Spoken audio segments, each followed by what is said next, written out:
चढवलं, कुणी चिडवलं, कुणी बडवलं, कुणी तुडवलं, कुणी चढवलं, पण हे तेच म्हणजे महासूर्या तुझ्या परिस्पर्शाने बहिष्कृत भारताचं मस्तक घडवलं. तुझ्या परिस्पर्शाने बहिष्कृत भारताचं मस्तक घडवलंय. हे बोधिसत्वा अन्याय अत्याचार आणि छळ सहन करीत अत्यंत किडसवाने जीवन जगून नरक यातना भोगलेल्या अभागांच्या आयुष्यात तू तुझ्या लेखणीने चैतन्य फुलवलेस. ती तेजस्वी लेखणी कुठे शोधू? आमच्या मातीच्या पुतळ्यात आणि मरगळलेल्या आयुष्यात प्राण श्रेष्ठ श्वास कुठे शोधू?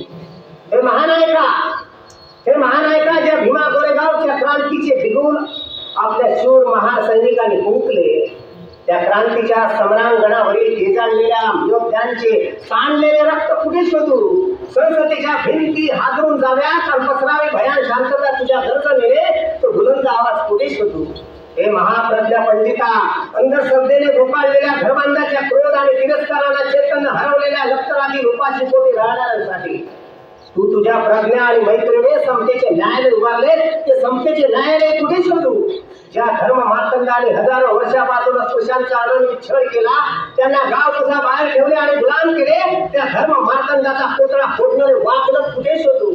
हे समतेच्या महाप्राण पुरस्कर्त्या, शिक्षण हे वाघिणीचं दूध आहे, जो ते प्राशन करेल तो गुरगुरल्याशिवाय राहणार नाही, अशी क्रांतिकारी घोषणा तू केलीस. अन्याय आणि अत्याचाराची परिसीमा झाल्यानंतर आपल्या लाखो लेकरांच्या उत्तरांसाठी तू डरकारी फोडलीस. ती डरकारी फोडणारे वाघिणीचे दूध कुठे शोधू? हे मूक नाही का विजा घेऊन येणाऱ्या पिढ्यांशी बोलतो आणि असे जातीतेच्या उतरंडीवर छाती ठोकपणे आव्हान देणाऱ्या आणि विषमतेच्या विरोधात शक्तीची झुंज देणाऱ्या त्या झुंजार क्रांतिकारकांना कुठे शोधू? क्रांतीचे समोर उच्चाटन करण्यासाठी प्रतिक्रांतीचे मुळे खोलवर रुजवून पाहणाऱ्या वरच्या वर्ग स्वादाची स्वप्ने तू बेचिराग करून नवक्रांतीचा मळा फुलवलास. ते नवक्रांतीचे मळे फुलवणारे झुंजार लढवळे कुठे शोधू? मोठी आहे, आता पुढे ती बोलत नाही, तेवढं ठीक आहे.